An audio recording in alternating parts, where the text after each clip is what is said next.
January 22nd, 1943. 0917 hours. Solomon Sea. 420 feet above the water. Oil pressure 0. Engine temperature 340 degrees Fahrenheit. Fuel 2 minutes remaining. Nathaniel Bridger had exactly 90 seconds to do something nobody survives. The Pratt & Whitney R2800 double wasp engine 2,000 horsepower of American engineering had seized. 18 cylinders locked solid. Metal welded to metal from heat and friction. The propeller windmilled uselessly in the slipstream, creating drag, pulling the nose down. The F6F-3 Hellcat, all 15,413 pounds of it, was now a glider. A very heavy glider with very poor glide characteristics, falling at 800 feet per minute. 3 A6M2 Model 21-0 fighters circled above like sharks sensing blood. Waiting. Patient. Professional. They'd been hunting him for 18 minutes. They could wait another 90 seconds to confirm the kill. Below, the Solomon Sea stretched flat and endless. Turquoise water, white caps from the southeast trade winds. Beautiful. Deadly. The surface looked soft from this altitude. It wasn't. At 120 knots, water might as well be concrete. 2 nautical miles to the northeast, USS Benham cut through the swells at flank speed. White wake spreading behind her bow. Gun crews already tracking the Zeros above. She'd altered course when Bridger's wingman radioed that he was in trouble, coming to help. But 2 miles might as well be 200. The math was simple, brutal, unavoidable. Distance to destroyer 12,000 feet. Current altitude 420 feet. Glide ratio of a Hellcat with dead engine approximately 10-1. Maximum glide distance from 420 feet, 4,200 feet. Distance needed 12,000 feet. Shortfall, 7,800 feet. Conclusion, impossible. Nathaniel's hands moved on the controls. Habit. Ritual. Not panic. He'd been flying since he was 14, 19 years in the air, most of it close to the ground, very close. His right hand rested on the stick, pressure light, feeling the airframe through the metal. The Hellcat wanted to nose over, wanted to dive. Physics demanded it. 13,000 pounds of aluminum and steel and ammunition obeying gravity's laws. His left hand sat on the throttle. Useless now. The engine was dead. But the hand went there anyway. Muscle memory. Comfort. Checklist ran through his mind automatically. Mixture idle cutoff. Magnetos off. Fuel selector off. Killing systems that were already dead. But procedure was procedure. Even when you're falling. Altitude 380 feet. The ocean was close now, close enough to see individual waves, 4-foot swells rolling from the southeast, wind streaks on the surface showing direction. He needed to land parallel to those waves, into the wind, or the Hellcat would cartwheel and disintegrate. His breathing was controlled. 4 counts in through the nose. Hold. 6 counts out through the mouth. The rubber oxygen mask smelled like sweat and rubber. His own fear trapped and recycled. He'd been afraid before, many times. Fear wasn't the problem. Panic was the problem, and panic was a choice. Altitude 340 feet. 40 seconds of glide time remaining. Maybe 50 if he was perfect. If he milked every foot of altitude. If the wind cooperated. If physics gave him a break. 50 seconds to cover 12,000 feet. Still impossible. But Nathaniel Bridger had spent the last 6 years of his life doing impossible things at low altitude. Threading his crop-dusting Stearman between power lines at 15 feet. Flying under high-tension cables because it saved 30 seconds on the turn. Navigating by instinct and feel when morning fog reduced visibility to 50 yards. You didn't need instruments when you flew by feel. You didn't need to see the ground when you could sense it through the stick. And you didn't need an engine when you had gravity and physics and 19 years of making airplanes do things they weren't designed to do. Altitude 280 feet. He pushed the stick forward. Gentle, not aggressive. The nose dropped 5 degrees. Airspeed increased from 95 knots to 105. The rate of descent increased too. 800 feet per minute became 900. But the forward speed mattered more. Distance covered mattered more. He was trading altitude for airspeed, for distance, for time. The destroyer was ahead. Still impossibly far, but closer than 30 seconds ago. His eyes dropped to the propeller control. Fine pitch. The blades were angled to bite maximum air, creating maximum drag, slowing him down, stealing his glide distance. His left hand moved from the throttle to the prop control, pushed it forward. The blades flattened. Coarse pitch, minimum drag. The nose wanted to drop further without the drag fighting it. He trimmed back, held the nose at 5 degrees down. The sink rate decreased. 900 feet per minute became 850, then 800, then 750. Not much, but enough. Altitude 220 feet, 25 seconds. 1 nautical mile remaining. 6,000 feet. USS Benham was huge now. Fletcher-class destroyer. 376 feet long. Grey paint weathered and stained from months at sea. 5-inch gun mounts tracking the Zeros. 40mm Bofors quad mounts swiveling. 20mm Oerlikons manned and ready. Men on deck pointing, signalling. A motor whaleboat was already swinging out on davits. Sailors preparing for a rescue that might not happen. Altitude 180 feet. The ocean filled his windscreen now. He could see fish. Shadows under the surface. A jellyfish drifting. The water was so clear. Beautiful in a way that would kill him in 15 seconds if he miscalculated. Altitude 140 feet. The Hellcat's landing gear was retracted. Good. Gear down would catch the water and flip him instantly. Kill him before he could get out. His canopy was still closed. Also good. Open canopy would flood the cockpit on impact. Drown him while he was still strapped in. His shoulder harness was tight. 5-point harness cutting into his collarbone and waist. It would hold him during the impact. Probably break ribs. Maybe his sternum. But it would hold him. Altitude 100 feet. 10 seconds. Half a mile. 3,000 feet. The destroyer was so close. He could see faces now. A sailor waving. Gun crews holding fire. The forward 5-inch mount tracking a Zero that was diving toward him. The Zero fired. Muzzle flashes from the 20mm cannons, bright yellow-white, tracers arcing out. The destroyer's anti-aircraft guns opened up, all of them, simultaneously. The sound was catastrophic even from 100 feet away, a wall of steel filling the sky. 5-inch shells, 40mm proximity-fused rounds, 20mm tracers, thousands of rounds per minute creating a cone of death. The Zero pulled up hard, climbing, turning away. The pilot had confirmed his kill, watched the Hellcat falling. That was enough. Sticking around to strafe a downed pilot wasn't worth flying through that much flak. Altitude 80 feet. 5 seconds. And then Nathaniel saw it. Something his eyes registered before his brain processed. The air between his wings and the water. Compressed, denser, ground effect. When an aircraft flies very close to the surface, 1 wingspan or less, the air between the wing and ground compresses, creates a cushion, reduces induced drag, increases lift by 5 to 8%. He'd felt it 10,000 times crop dusting, flying 15 feet above wheat fields. The steerman would float. Sink rate would decrease. The airplane wanted to stay up. Theory said it worked. Nobody had tested it at 120 knots with a dead engine and 15,000 pounds of fighter aircraft. Altitude 60 feet. He pushed the stick forward, not back. Forward. Counterintuitive. Every instinct screamed to pull back. Flare. Cushion the impact. He pushed forward. The Hellcat descended. 60 feet, 50, 40, 30, 20 feet.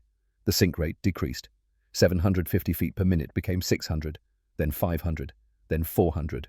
The compressed air cushion caught him, held him. The Hellcat leveled at 15 feet above the waves, not climbing, not sinking, gliding, floating on compressed air and physics. He was past the destroyer now, behind it, in its wake, white foam spreading out, men on the stern watching, the motor whaleboat already in the water, 3 sailors rowing hard, altitude 12 feet. His wheels retracted, tucked up in the wings, almost touched a swell. The tail wheel dragged water for half a second. Spray kicked up. Drag. The airspeed bled. 120 knots became 115, then 110. He was slowing. The ground effect cushion was failing. You need speed to generate lift. Even compressed lift. Even physics-defying, theory-testing, impossible lift. 105 knots. 100 knots. Altitude 10 feet. The Hellcat was settling. Sinking. The cushion couldn't hold anymore. 8 feet. 95 knots. 6 feet. He pulled back on the stick. Flared. The nose came up. The tail dropped. The angle of attack increased. The wings bit air. Generated maximum lift for half a second. 4 feet. The tail wheel hit first. Then the belly. The impact was catastrophic. The windscreen exploded inward. Safety glass turning to 1,000 fragments. Salt water blasting through the opening at 90 miles per hour. Hitting Nathaniel in the face like a fist. The Hellcat's belly slapped the water. 12,000 pounds hitting at 90 knots. Deceleration so violent his vision went white. His head snapped forward against the gun sight. His shoulder harness cut into his collarbone. Ribs cracked. 2, maybe 3. Pain, like knives. The aircraft cartwheeled. Right wing dug in, caught water, became an anchor. The fuselage rotated right, momentum carrying it through. 12,000 pounds at 90 knots doesn't stop quickly. 90 degrees. The Hellcat rolled onto its side, then inverted, upside down, still traveling forward at 60 knots, propeller blades windmilling and useless sheared off when they hit water. The engine cowling crumpled, the wings flexed upward, metal screamed, and then stillness, inverted, underwater, sinking. Nathaniel hung in his harness, upside down, disoriented, his head hurt, blood in his mouth, salt water everywhere, cold, shockingly cold. The cockpit was flooding, water pouring through the shattered windscreen, rising from his head now the lowest point toward his feet. He couldn't see. The water was murky, green, full of disturbed sediment and bubbles and fragments of the aircraft breaking apart around him. His hands went to the harness release, center of his chest. A chrome-plated buckle, rotary design, turn and push. His fingers found it, slippery, wet, numb from cold. Turn, push. The buckle released. He fell, not down, up, toward the surface, which was now above him because the aircraft was inverted. His hands pushed against the seat, kicked with his legs. The cockpit was full of water now. He couldn't tell which way was up except by the bubbles. Follow the bubbles. His shoulder hit something. The canopy frame, still partially closed. The canopy had jammed on impact, wouldn't slide back. He pushed against it. Nothing. Jammed solid. Metal bent and twisted from the cartwheel. His lungs burned. He'd taken a breath before impact training instinct, but that was 15 seconds ago, maybe 20. His chest felt like it was being crushed. The pressure, the need to breathe. He pushed again, harder. The canopy didn't move. His hands searched the frame, found the emergency jettison handle, red-painted metal, pull and twist. The canopy explosive bolts would fire, blow the entire assembly free. He pulled, twisted, nothing. The bolts were underwater. Wet. Maybe the percussion caps were damaged from the impact. Maybe the system wasn't designed to work inverted and submerged. Maybe he was already dead and didn't know it yet. His vision was darkening, edges going grey. Not from G-forces this time, from oxygen deprivation. His body was shutting down, brain conserving resources, preparing for the end. His hand found the canopy frame again. Not the jettison handle, the frame itself. He pulled, not trying to slide it anymore, trying to break it. The frame bent. Not much. A quarter inch, maybe less. But bent. He pulled again. Both hands, feet braced against the seat. Every muscle, every ounce of strength. The kind of strength that only comes when your brain realizes you're about to die and releases every chemical it has.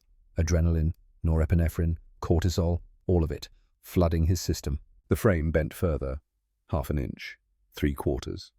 The gap widened. He pushed his head through. Shoulders. The flight suit caught on bent metal, tore. His shoulders scraped against the frame, skin peeling. He didn't feel it. And then he was free, kicking upward, arms stroking, the Hellcat sinking below him. 20 feet down already, going deeper, the weight pulling it toward the bottom, 5,000 feet of water beneath. The aircraft would fall for minutes. Hit the bottom and settle into mud and coral, become a grave for the fish. His head broke the surface. He gasped, choked, salt water in his throat, in his lungs. He coughed, vomited seawater, gasped again, air, oxygen, life. The sky was impossibly bright, blinding after the murky green underwater. He blinked, tried to see. USS Benham was 200 yards away, turning. The motor whaleboat was closer, 50 yards. 3 sailors rowing hard, their oars biting water in rhythm. Above one of the Zeros was diving, guns firing, tracers walking toward him, bright streaks against blue sky. The rounds hit the water, geysers erupting, 20mm explosive shells, each one capable of removing an arm, a leg, a head. The destroyer's anti-aircraft guns opened up again, 5-inch mounts firing, 40mm Bofors pumping shells. The sound was like thunder, continuous, overlapping, a wall of noise. The Zero pulled up, climbed, turned away. The pilot had tried, confirmed the ditching, attempted the strafing run, but the destroyer's firepower was too much. Doctrine said, confirm and withdraw. He withdrew. Nathaniel floated. His flight suit was heavy, waterlogged, pulling him down, his boots full of water, each one weighing 10 pounds. His Mae West life vest, inflated automatically on water contact, kept his head above the surface. Barely. The whaleboat reached him. Hands gripped his arms. Strong hands. Calloused. Sailors' hands. "We got you, sir." "We got you." They pulled. He couldn't help. His arms didn't work anymore. His legs didn't respond. The adrenaline was fading, the strength leaving. Everything hurt. They hauled him over the gunwale. He collapsed on the wooden floorboards, water streaming from his flight suit, blood from the cut on his forehead, his ribs screaming with every breath. He looked up. The sky was spinning, or maybe he was. Hard to tell. One of the sailors, young, maybe 19, freckles and red hair, leaned over him. Sir, can you hear me? Nathaniel tried to speak, coughed instead. More seawater. Get him back to the ship, now! The oars bit water. The whaleboat turned, started rowing back toward USS Benham. Nathaniel closed his eyes, just for a second, just to rest. When he opened them again, he was on the destroyer's deck, corpsmen surrounding him, someone cutting away his flight suit with scissors, someone else checking his pulse, shouting numbers, blood pressure, heart rate. Ribs are broken. Left side, 2, maybe 3. Laceration on forehead, doesn't need stitches. Pupils equal and reactive, no signs of concussion. Get him to sickbay. They lifted him, carried him. The sky disappeared, replaced by grey-painted steel overhead. The passageways of a Fletcher-class destroyer, narrow, cramped, the smell of fuel oil and paint and sweat. Sickbay was a small compartment. 2 beds. Medical supplies in locked cabinets. A corpsman, older, maybe 30, with a chief petty officer insignia, helped them transfer Nathaniel to one of the beds. Easy, easy. Ribs are broken. They laid him down. The mattress was thin, hard, but horizontal. After hanging inverted in a flooding cockpit, horizontal felt like heaven. The chief corpsman leaned over him. Lieutenant, I'm Chief Wallace. You're on USS Benham. You're safe. We're going to take care of you. Understand. Nathaniel nodded, tried to speak. His voice came out as a rasp. The Zeros. Gone. Ran when our guns lit up. They're not coming back. My aircraft. Sunk, sir. Went down fast. You got out just in time. Nathaniel closed his eyes. The Hellcat was gone. Bureau number 04775. Grumman F6F3. He'd flown it for 6 weeks. Knew every quirk. The way the stick pulled slightly left in a dive. The vibration at 2,400 RPM that smoothed out at 2,600. The oil leak from the number 7 cylinder that maintenance could never quite fix. Gone. 2,000 feet below the surface. Sir, I need to check your injuries. This is going to hurt.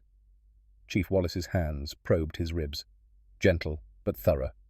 Each touch was a knife. Nathaniel gritted his teeth. Didn't make a sound. 3 ribs.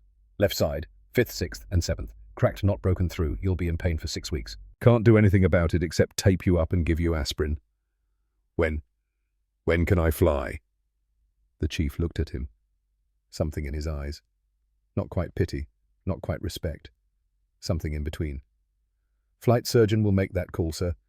But between you and me, 3 days minimum. Maybe a week. You need to heal. 3 days. Sir, 3 days. The chief nodded. Didn't argue. He'd seen enough pilots to know that arguing was pointless. They'd fly with broken bones, with concussions, with injuries that should ground them for months. Because the war didn't stop. Because their squadron needed them. Because sitting in sickbay while your brothers fought and died was worse than pain. I'll tape your ribs, give you a shot for the pain. But you need to rest. Doctor's orders. Understood. The chief worked quickly. Efficient. Wrapping Nathaniel's torso in white medical tape, tight enough to support the ribs. Not so tight he couldn't breathe.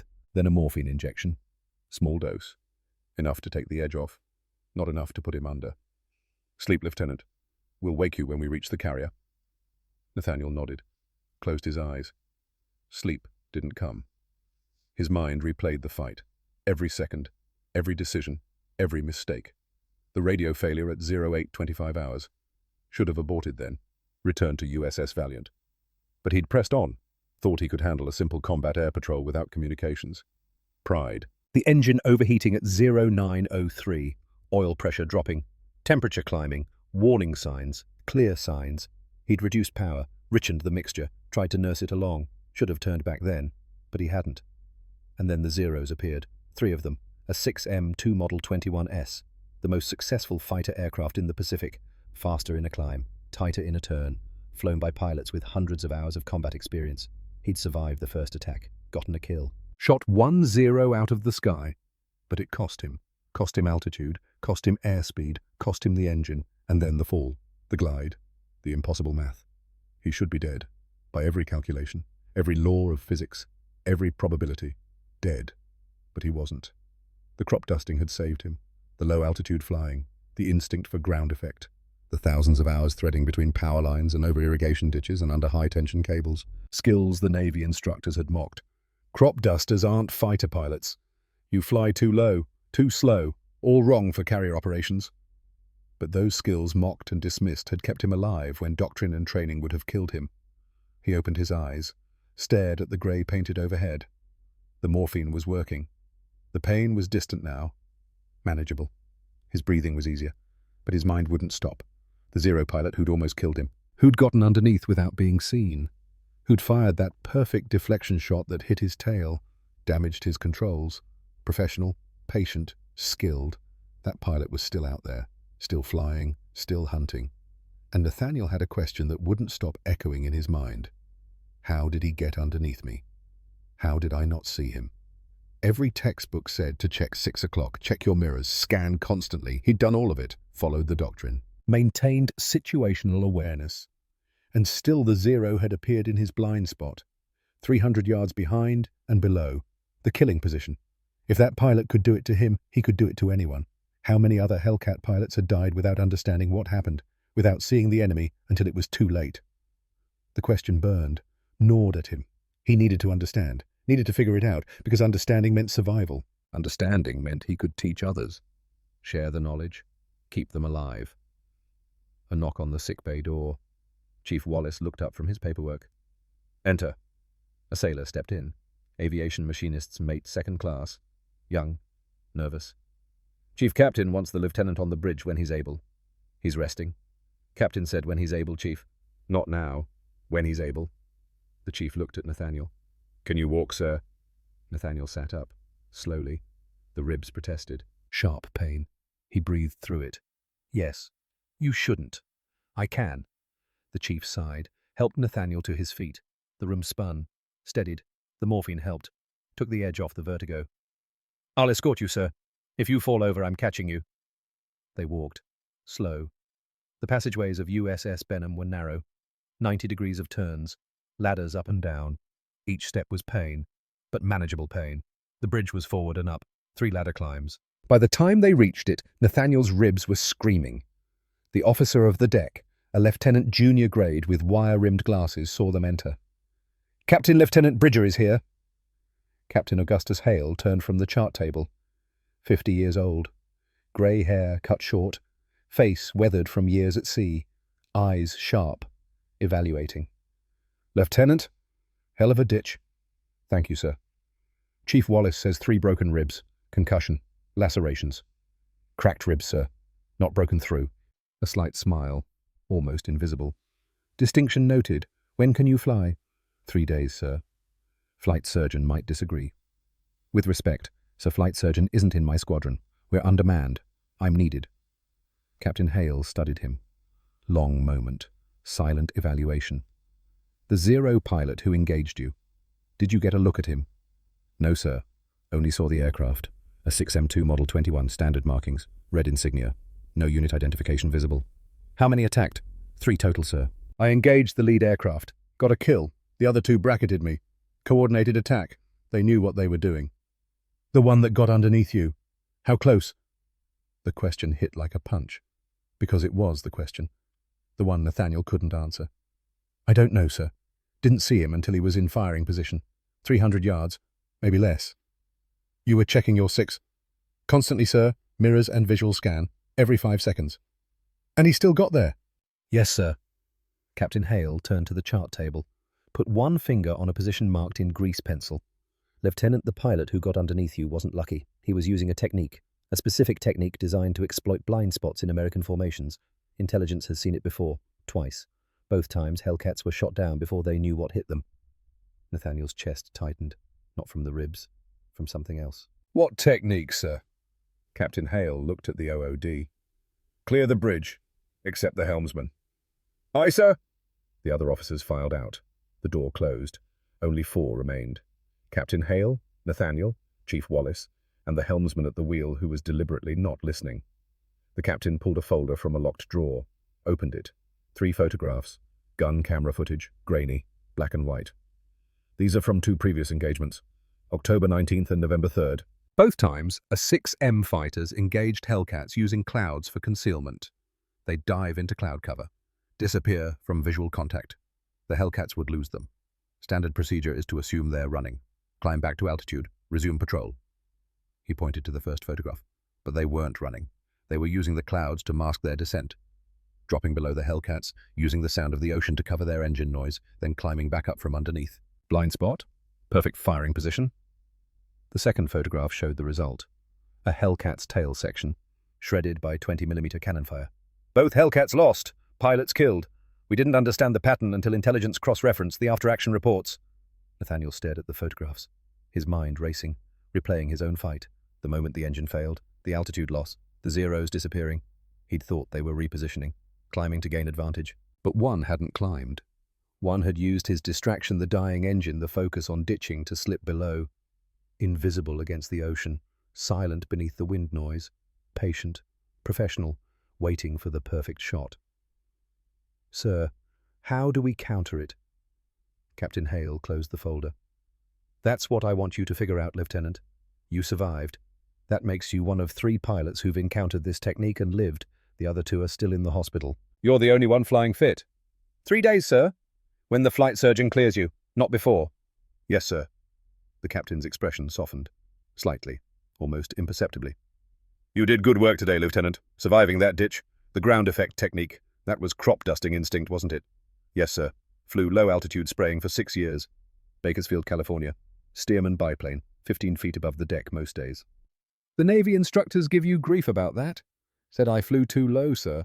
Wrong habits for carrier operations. Captain Hale smiled. Actually smiled. Those wrong habits just saved your life. Sometimes doctrine is wrong, sometimes instinct is right. Remember that. Yes, sir. Dismissed. Get some rest. We'll have you back on Valiant by 1600 hours. Nathaniel saluted. The movement pulled his ribs. He didn't let it show. Chief Wallace escorted him back to sickbay, helped him onto the bed. Sleep, Lieutenant. Doctor's orders this time. This time sleep came, but the dreams were wrong, twisted.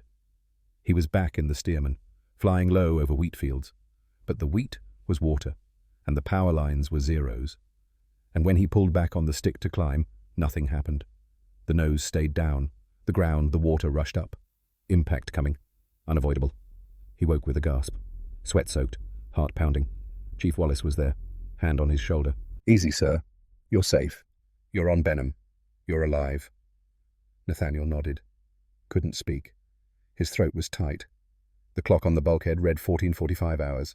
5 hours since the ditch. 5 hours since he should have died. He closed his eyes, focused on breathing. In, out, controlled. The question was still there, burning, demanding an answer. How did he get underneath me? And the corollary question, the one that mattered more, how do I make sure he never does it again? Part 2. The Method. 3 days later, January 25th, 1943. 0730 launch. Nathaniel's new Hellcat Bureau number 08234 climbed through 12,000 feet. The ribs still hurt. Every breath was a reminder. But he'd signed the waiver. Against medical advice. His choice. Lieutenant Kellerman led the section. Nathaniel flew wing. 50 feet separation. Professional spacing. At 15,000 feet, the radio crackled. Sabre flight, this is home plate. Radar contact bearing 310, distance 40 miles. Multiple bogies. Estimate 6 to 8 aircraft. Angels 12 climbing. Commander Brennan's response was immediate. Sabre flight, tally radar contact. All aircraft combat spread. Prepare to engage. At 30 miles, Nathaniel saw them. Contrails, high and north. 6 distinct trails. Zeros. The formation split. Brennan's division dove right. Kellerman's division climbed left. Kellerman's voice, calm, professional. Sabre 5 engaging. 6 stay with me. 6 copy. Kellerman rolled inverted, pulled. A split S, diving toward the nearest zero. Building speed, 250 knots. 300, 350. Nathaniel followed. The G-forces crushed him into the seat. Ribs screaming, vision graying. He breathed hard, forced blood back to his brain. The zero turned, left, hard, impossibly tight. 16-second turn time. The Hellcat couldn't match it. But Kellerman didn't try. He dove through the zero's turn, didn't follow, didn't chase, maintained speed. 380 knots, extended. 2 miles. 3. The zero pilot thought he'd escaped, turned back toward his wingman. Kellerman pulled vertical, trading speed for altitude, climbing. 5,000 feet gained in 15 seconds. At the top, he rolled inverted, positioned above and behind the Zero. He dove. The Zero saw him. Too late. Kellerman fired. 6 guns, 4,800 rounds per minute combined. The tracers reached out. Hits. The Zero's left wing exploded. Structural failure. The wing folded upward. The aircraft snapped into a spin. No parachute. Kellerman's voice. No emotion. Sabre 5, Splash 1. Nathaniel watched. Learning. The technique. The method. Don't turn. Don't climb. Don't slow down. Dive. Extend. Reset. Speed is life. Energy is survival. 3 minutes later, it was over. 4 Zeros down. 0 Hellcats lost. Over the next 6 weeks, Nathaniel flew 21 missions, each one a laboratory, testing theories, refining techniques. Mission 4, pure speed test, dove to 420 knots, extended 8 miles. The Zeros couldn't follow, but when he climbed back they'd repositioned. Tactic worked for escape, not for engagement. Mission 7, division-level tactics. High division dove, low division climbed, bracket the enemy from vertical angles, 5 Zeros down, 0 Hellcats lost. Mission 16, February 27th, the breakthrough. 10 Zeros attacked a bomber formation. Nathaniel climbed away from the furball. Alone. Gaining altitude while everyone else burned energy. At 18,000 feet he rolled inverted. Looked down. 6 Zeros diving on the bombers. 12,000 feet. Committed. Focused. Not checking 6. Nathaniel dove. Built speed. 450 knots. He picked the trailing Zero. 600 yards. Deflection minimal. He fired. The Zero exploded. Fuel fire. Orange fireball.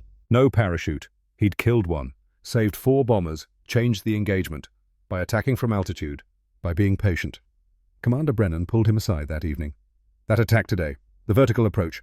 Where'd you learn that? Figured it out, sir. They were target fixated. I had altitude and speed. The rest was geometry. I want you to teach it. Squadron tactics brief. Tomorrow, 1400 hours. The next day, Nathaniel stood at the front of the ready room. 23 pilots watching. He drew on the blackboard. Circles representing aircraft. Arrows showing vectors. Vertical energy tactics. Energy is altitude plus speed. The more energy you have, the more options you have. He drew a Hellcat diving on a Zero. When you dive, you trade altitude for speed. The Hellcat is heavier than the Zero, 13,000 pounds versus 5,300. When we dive, we accelerate faster. He drew the Zero, trying to follow. The Zero can't match our dive speed. Their lighter weight becomes a disadvantage. They fall behind. We extend. Create separation. One pilot raised his hand. What if they climb instead? Then you've forced them to give up their attack. You've broken the engagement. When you climb back up, you choose the terms, not them. He drew another diagram. Hellcat and Zero in a turning fight. Here's what not to do. Dogfight. The Zero's turn time is 16 seconds. Ours is 22. They'll get inside our circle, put guns on us. We die. The room was quiet. He drew a final diagram. Hellcat above, Zero below. This is the kill position. High side perch. You have altitude, speed, energy. You choose when to attack. Commander Brennan stood. Gentlemen, this is now squadron doctrine. Boom and zoom. Energy management. Vertical attacks. We practice this. We drill this. We live this. Understood. Chorus of yes, sir. March 3rd, 1944. 14 months after the ditch. Nathaniel's kill count, 22 confirmed. Intelligence brief at 0600 hours. The intelligence officer placed a photograph on the table. Aerial reconnaissance. Rabaul Airfield. Notice anything unusual? Nathaniel studied it. 1 aircraft separated. Alone. Different markings. That Zero. Far right.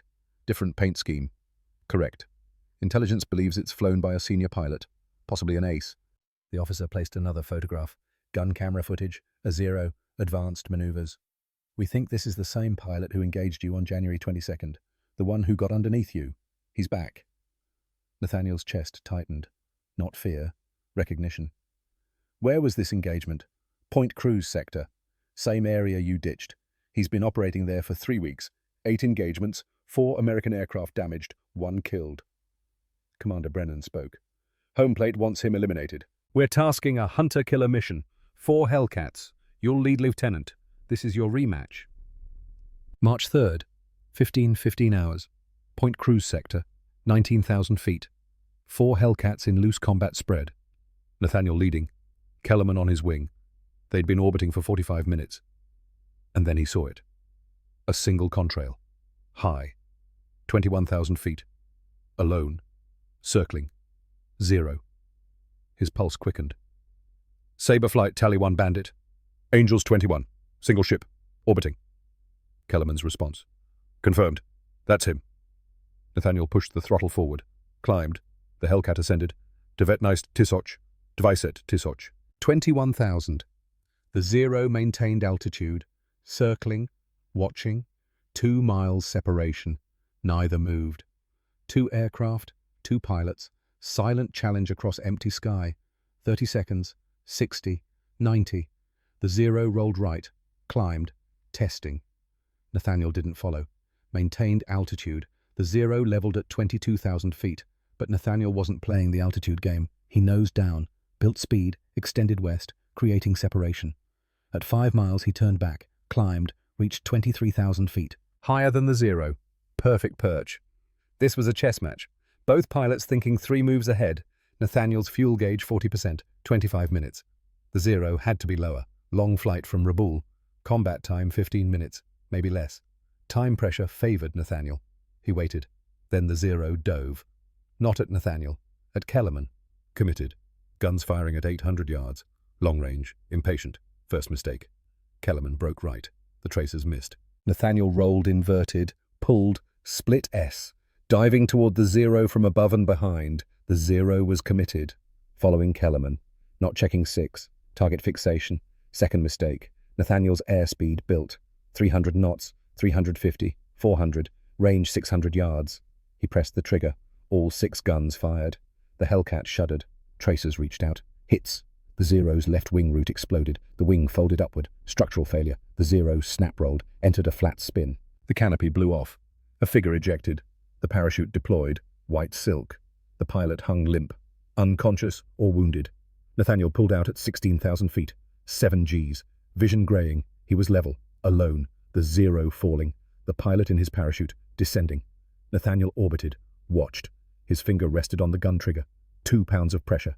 The pilot was defenseless. Hanging in silk. 7 minutes until water impact. Doctrine said enemy combatant. Fair game. Legal target. But Nathaniel's mind showed him something else. A skilled pilot. A professional. Someone who'd fought with honor. His thumb moved off the trigger. He couldn't do it. Not like this. He keyed the radio. Encrypted frequency. Home plate. This is Sabre 1. Enemy pilot in the water. Position 08 degrees, 42 minutes south. 157 degrees, 31 minutes east. Requesting search and rescue. Over. Static. Then confusion. Sabre 1 confirm. Enemy pilot. Affirmative. Requesting SAR. Over. Long pause. Sabre 1. Stand by. The parachute descended. 8,000 feet. 7. 6. The radio crackled. Sabre 1 home plate. We copy. Relaying to surface units. Be advised this creates operational complications. Understood. Request stands. Copy. USS Benham is altering course. ETA 45 minutes.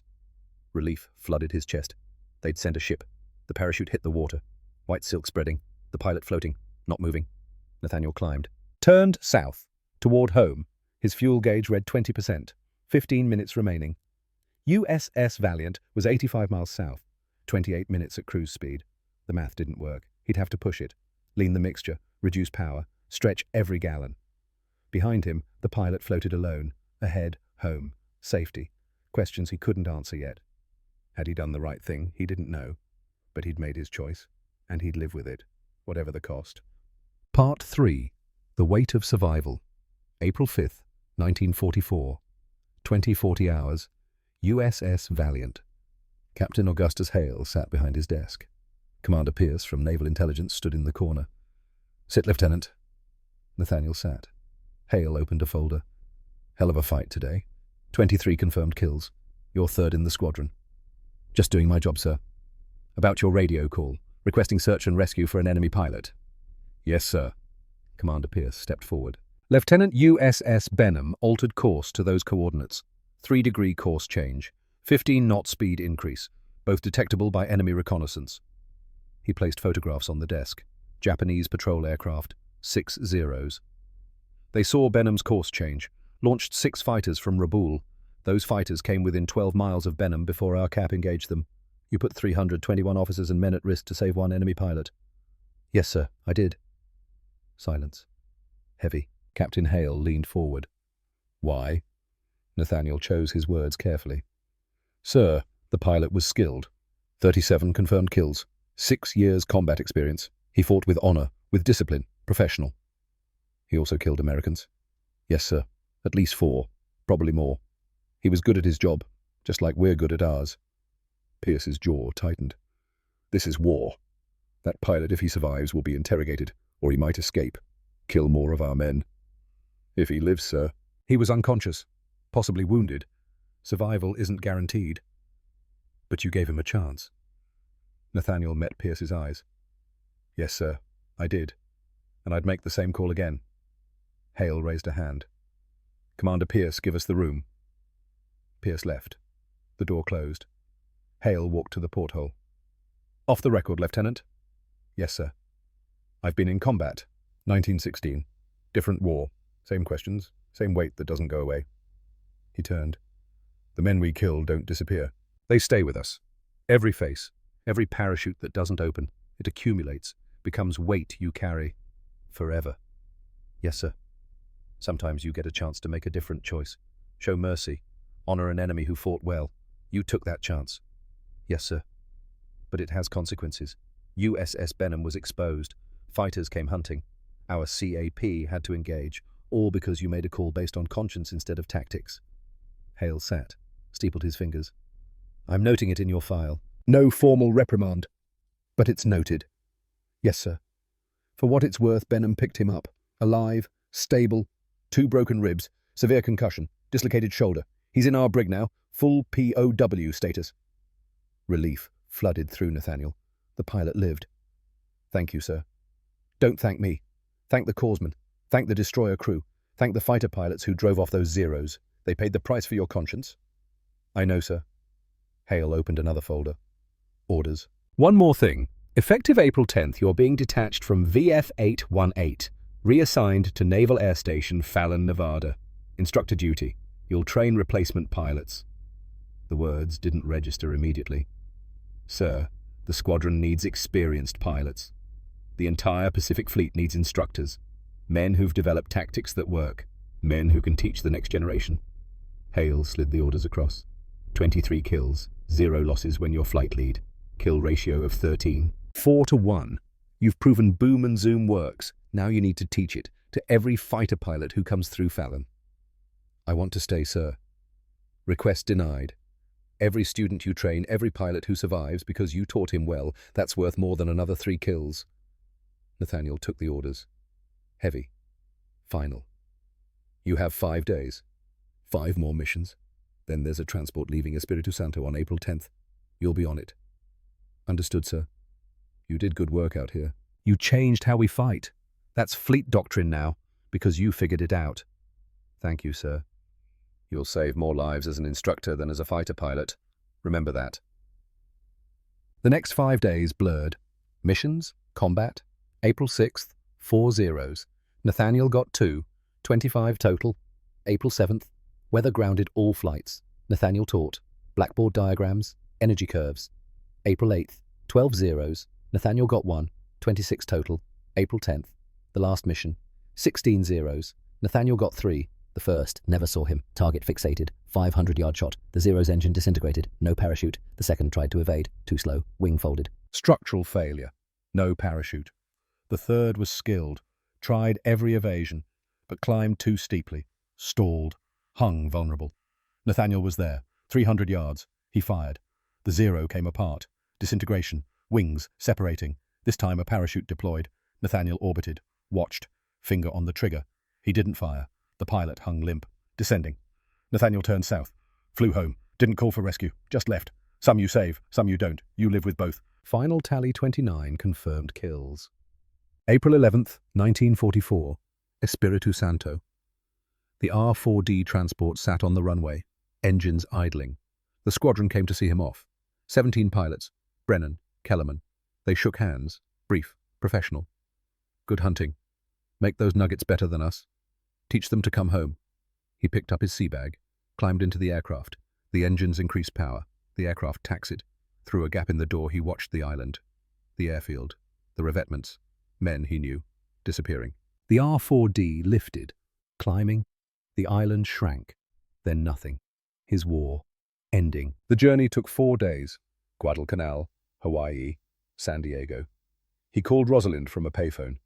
Nate, oh God, is it really you? It's me, stateside, San Diego. When can I see you? Soon. Nevada, Fallon, teaching duty. I'll get leave. Come home to Bakersfield. I'll be here, waiting. They talked. Surface conversation. Her job, his mother, the weather, not the war, not the kills, not the nightmares. When he hung up, his hand was shaking. April 19th, 1944. NAS Fallon, Nevada. Desert. Flat alkali plains. Dry air. Temperature 92 degrees. Zero humidity. The base was new. Hellcats lined the tarmac. Fresh paint. No battle damage. Training aircraft. Major Carstairs met him. Lieutenant Bridger, welcome to Fallon. They walked. The Major talked. 3 training cycles, 8 weeks each, 30 students per class. We teach them combat tactics, everything they need to survive their first 20 missions. How many graduate? About 88%. We lose 12%. Washouts. Can't handle stress. Can't make decisions fast enough. We reassign them, places where slowness isn't fatal. And the ones who graduate? They go to war. Pacific mostly. That's where the fight is hardest. They reached classroom 3. Your domain. You'll teach tactical decision-making, energy management, vertical maneuvering. 29 kills makes you the highest scoring active instructor we have. I haven't received the Navy Cross, sir. You will. Ceremony May 15th. Admiral Nimitz. Very mandatory. The thought made Nathaniel's stomach turn. April 20th, 1944. 0800 hours. Classroom 3. 30 students. Ages 19 to 25. Fresh faces. Eager eyes. They stood when he entered. He waved them down. Seats. He picked up chalk. Wrote on the blackboard. Speed is life. Altitude is life insurance. Good morning. I'm Lieutenant Bridger. For the next 8 weeks, I'm going to teach you how to survive combat. Not how to be heroes. How to survive. How to make good decisions under pressure. How to come home. He turned. How many have heard of boom and zoom tactics? 15 hands. Boom and zoom. Simple concept. Dive from altitude. Shoot. Extend using speed. Don't turn. Don't slow down. Force the enemy to fight on your terms. He drew diagrams, circles, arrows, altitude differentials. The A6M0. It climbs faster, turns tighter. If you dogfight it, you will lose. Period. A student raised his hand. Sir, what if we're already slow when they attack? Then you made a mistake earlier. And mistakes in combat have permanent consequences. The key is not making that mistake, maintaining energy at all times. Discipline. He spent the hour explaining. Energy states, potential versus kinetic, the mathematics of survival. At 900 break. One student approached. Sir, is it true you have 29 kills? Yes. And you never got shot down. I got hit 3 times. Once I ditched, broke ribs, survived by gliding in ground effect. Physics saved me. And crop dusting training. Crop dusting. Flying 15 feet above wheat fields. Threading between power lines.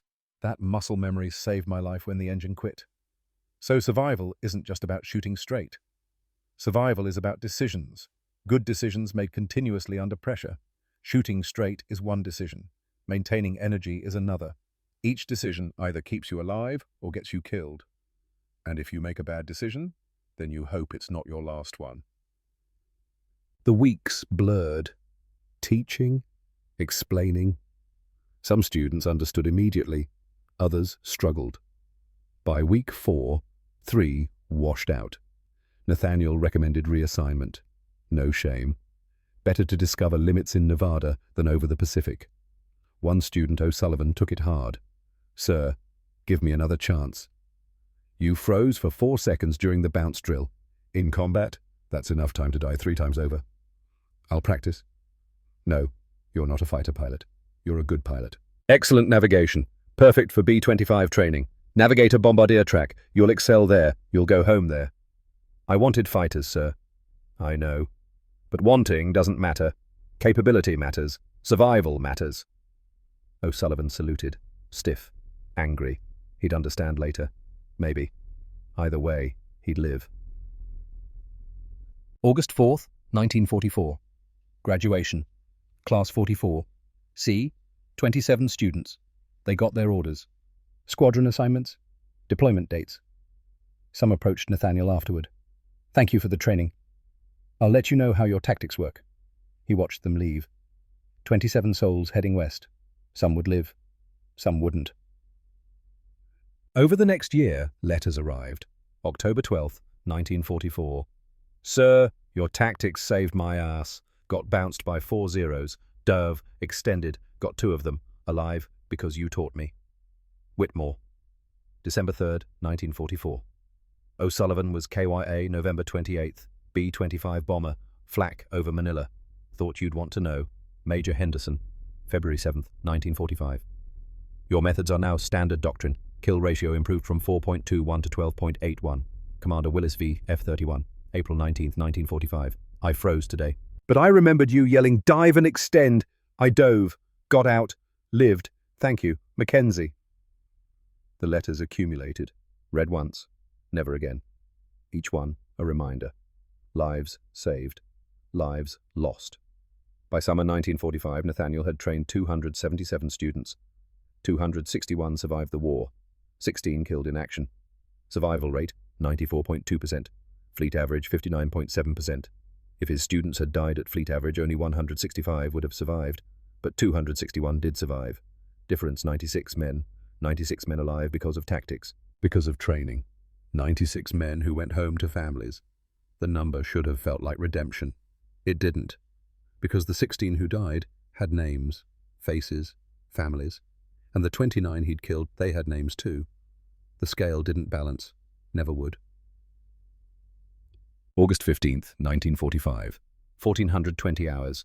NAS Fallon. Attention all personnel. Japan has surrendered unconditionally. The war is over. 3 seconds of silence. Then explosion. Cheering, shouting. Men pouring into streets. Hugging, crying, laughing. Nathaniel stood in his office. Window overlooking the flight line. Watched the celebration. Felt nothing. No joy. No relief. Just emptiness. The war was over. His war had ended 16 months ago, but the official end meant going home. Really home. Forever. He requested discharge. Honourable discharge. Effective September 18th, 1945. Small ceremony. Handshakes. Thank you for your service. He changed into civilian clothes. Grey slacks, white shirt. No uniform, no wings, no rank, just a man. He took a greyhound to Bakersfield. 6 hours through desert to farmland. Rosalind met him at the station. She'd aged. Something in her eyes. 4 years of waiting. 4 years of letters that said nothing real. They held each other. Didn't speak. Words were inadequate. October 2nd, 1945. Methodist Church, Bakersfield. 17 guests. Small ceremony. Traditional vows. No press, no photographers, no mention of his Navy Cross which sat in a drawer. That night, Rosalind held him while he slept. When the nightmare came falling and pulling back on the stick and nothing happening, she woke him gently. You're home, you're safe, it's over. He nodded. Couldn't speak. It wasn't over. Would never be over. Nathaniel went back to crop dusting. Same fields, same steerman. He flew low, 15 feet above wheat, threading between irrigation pipes. But it was different now. Every time he climbed even just 500 feet, his chest would tighten, his breathing would accelerate. The sky wasn't safe anymore. Years passed. Children came. Robert in 1948, Michael in 1951, Sarah in 1954. He taught them to fly. Started young. The lessons were methodical, patient, exacting. Flying is about good decisions, one after another. When you're tired, when you're scared, good decisions keep you alive. He never mentioned he'd learned this watching men die. November 14th, 1947. A knock on the door. A man stood on the porch. Grey suit. Naval Historical Center. Mr. Bridger, I'm working on an official history of carrier aviation. I'd like to interview you about your tactical innovations. I have nothing to say that isn't in the after-action reports. Sir, your tactics changed naval aviation. History should remember the men who didn't come home, not the ones who did. Good evening. He closed the door. The nightmares continued. 3 times a week. 4. Always the same. Falling. Stick not responding. Impact approaching. He'd wake, gasping. Rosalind would bring water. Sit with him. She knew. Not the details, but the weight. January 8th, 1958. A documentary crew appeared. They set up equipment. Projector, screen. The children watched from the hallway. The projector clicked. Gun camera footage, a 0. Tracers hitting. The wing exploding. The aircraft spinning. No parachute. Nathaniel watched for 10 seconds, then stood, walked out, vomited into the bushes. Get out. Take your equipment. Leave. Sir, we've come a long way. Now. They left. Rosalind found him on the porch. The children are asking questions. Tell them I had to do things in the war, things I can't talk about. Tell them that's normal. Is it normal? I don't know. Maybe I'm broken. Maybe we all are. The documentary aired 6 months later. His gun camera footage, narrated by an actor. Nathaniel never watched it. June 3rd, 1962. The garage. Nathaniel and Robert worked on the Stearman. Robert set down his wrench. Dad, how many enemy aircraft did you shoot down? Nathaniel didn't look up. 29 confirmed, 4 probable. Silence. Do you think about them? Nathaniel set down his tools, looked at his son. Every day, every single day for 18 years. Does it get easier? No, you just carry it, that's all. You carry it and you keep going. Some weight never lifts, and that's okay. That's the price. Robert nodded. That night, Nathaniel dreamed of the 0 pilot, the ace, floating in his parachute. In the dream, the pilot looked at him with knowing eyes. Was it worth it? All of it. The pilot didn't answer. Nathaniel woke at 03:30. Couldn't return to sleep. Went to the kitchen, drank water, stared out at the dark valley. The question remained. Would always remain. Was it worth it? 29 dead so he could live. So he could teach 277 others. So 96 extra men could go home. The mathematics didn't answer the question. Numbers never did. February 12th, 1989. 14:25 hours. The heart attack was massive, catastrophic. Nathaniel was working on a tractor engine. The pain hit like a fist, crushed his chest. He dropped the wrench, tried to call for Rosalind. No sound came out. He collapsed, dead before impact. Rosalind found him 23 minutes later. Called the ambulance. Too late. 74 years old.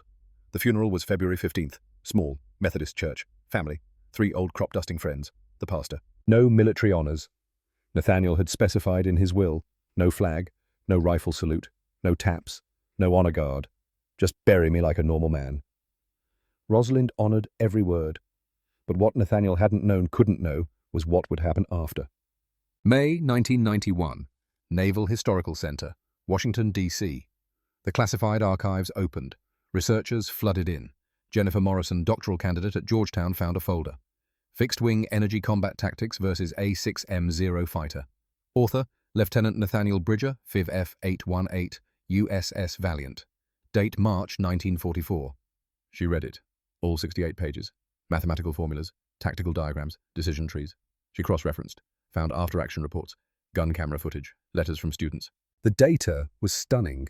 VF818 kill ratio before Bridger 3.2 to 1. VF818 kill ratio after Bridger 13.4 to 1. Students trained by Bridger 277 total, survived 261. Survival rate 94.2%. Fleet average 59.7%. Expected survivors at fleet average 165. Actual survivors 261. Statistical difference 96 lives. Morrison wrote a paper, published in Journal of Military History. The Quiet Revolution, Lieutenant Nathaniel Bridger and the Transformation of Carrier Fighter Tactics, 1943 to 1945. It won awards, generated attention, more research. Nathaniel's name entered academic circles. Not famous, not celebrated, just acknowledged, documented. June 1995, National Naval Aviation Museum, Pensacola, Florida. The curator contacted Rosalind. 83, living in a nursing home, arthritis, mild dementia, but still sharp enough. They wanted Nathaniel's personal effects for an exhibit, his logbook, flight suit, goggles. She sent them, not the Navy Cross. That stayed with her, but the working tools. The exhibit ran for 3 years, 247,000 visitors. Most forgot within a week. Some remembered. One visitor, a retired Navy pilot, 72, flew F-4 Phantoms in Vietnam, stood in front of Bridger's display for 20 minutes. His grandson, 12, fidgeted. "Grandpa, why are we stopping?" "Because this man saved my life. You knew him, never met him, but I learned his tactics at flight school. 1965. Everything we were taught about energy management, it came from him. From this manual he wrote in 1944. I used those tactics over North Vietnam. Came home because of what he figured out." The grandson looked at the photograph. A young lieutenant, 27 years old, looking serious. Was he famous? No, he refused to be. But he mattered. Sometimes the people who matter most are the ones who don't want attention. October 15th, 2003. Naval Strike and Air Warfare Center, Fallon, Nevada. The Top Gun commanding officer proposed naming a training exercise after Bridger. Bridger's Run, complex multi-threat scenario, requires vertical energy management, speed discipline, decision-making under pressure. Approved. Implemented. January 2004. From that point forward, every Top Gun graduate flew Bridger's Run. Most didn't know who Bridger was, just another exercise name, but they learned his methods. Boom and zoom. Energy management. Speed is life. April 2018. Tokyo, Japan. An aviation museum researcher discovered a diary, donated by a family. Pilot name redacted. Privacy laws. The diary covered 1937 to 1998. China campaign. Pacific War. Post-war life. One entry. Undated. 1990s. The researcher translated, I never learned the American pilot's name. Privacy was maintained during captivity. But I owe him everything. He could have killed me in the water. Rules of war permitted it. I was helpless. He circled above. I waited for the guns.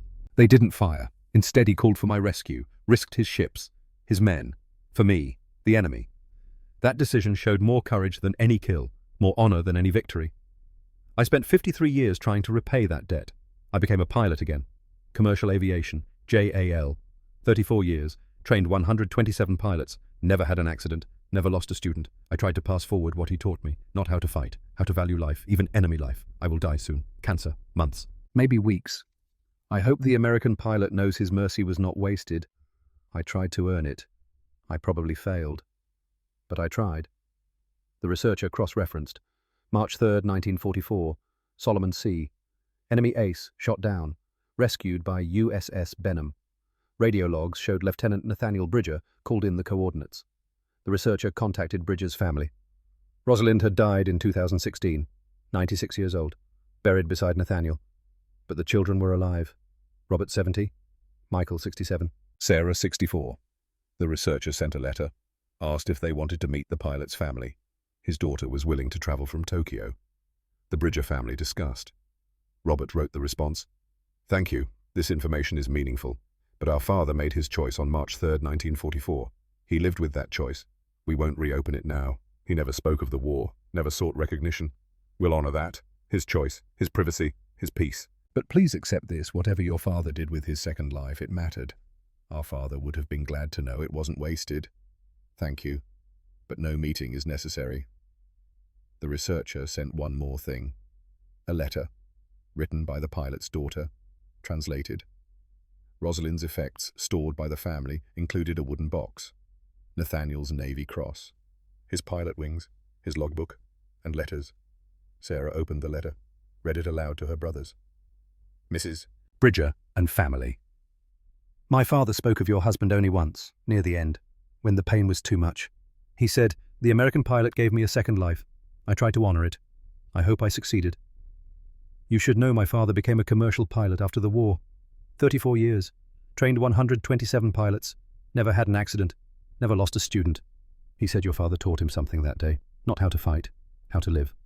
My father had 3 children. Those 3 had 7 children. Those 7 have 11 great-grandchildren. 21 people alive today because your father called for rescue. Add my father's 127 students. Many had families. Hundreds, maybe thousands. One decision, March 3rd, 1944. A man in a parachute, another man choosing mercy. Result, thousands of lives touched, hundreds alive who wouldn't be. That is your father's other legacy, not the 29 he killed, the thousands he saved, with deepest respect and eternal gratitude. No signature, just the date and Tokyo postmark. Sarah folded the letter, put it in the box with the Navy cross. Should we tell people?